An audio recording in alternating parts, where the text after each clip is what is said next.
আসসালামু আলাইকুম। আজকে আমরা আয়া সোফিয়া সম্পর্কে জানব। আয়া সোফিয়া তুরস্কের রাজধানী ইস্তাম্বুলে অবস্থিত।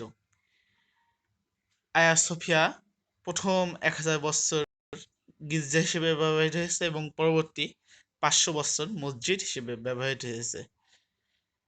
আয়া সোফিয়া 1453 সালে সুলতান দ্বিতীয় মেহমেদ খান কনস্টান্টিনোপল জয় করেন এবং তখন আয়া সোফিয়া গির্জাকে আয়া সোফিয়া মসজিদে রূপান্তর করেন। সুলতান মেহমেদ খান যেহেতু কনস্টান্টিনোপল জয় করেছিলেন, সেহেতু তাকে সুলতান আল ফাথি বা বিজয়ী সুলতান বলা হয়। সুলতান মেহমেদ খানের পরে এটা মসজিদ হিসেবে প্রতিষ্ঠিত লাভ করে। আয়া সোফিয়ার বড় বড় সংস্করণ হয়েছে। এর মাঝখানে 1850 সালের দিকে সবচেয়ে বড় সংস্করণ হয়, যার উল্লেখযোগ্য হলো বড় বড় মিনার এবং গম্বুজ তৈরি করা হয়।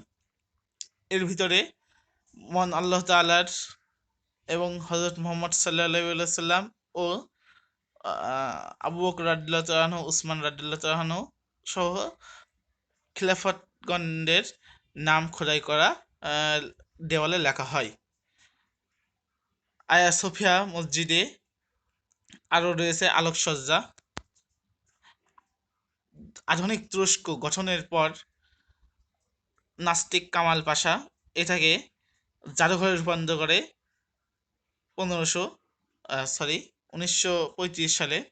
এরপরে প্রেসিডেন্ট রিসেপ তাইপ এরদোগান এটাকে মসজিদে রূপান্তর ঘোষণা দেয়। 24শে জুলাই 2020 এটা পুনরায় মসজিদে রূপান্তর করা হয় এবং শুক্রবার এখানে নামাজের মাধ্যমে মসজিদ আবার চালু হয়, যা ইসলামের জন্য এক বড় জয়।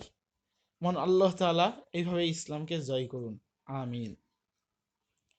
আয়া সোফিয়া মসজিদ ইতিহাসের যেটা সবচেয়ে বড় গির্জা ছিল, সেটাই একসময় মসজিদে রূপান্তর হয় এবং এখনো প্রত্যেক বছর অনেক লোক দেখতে আসে।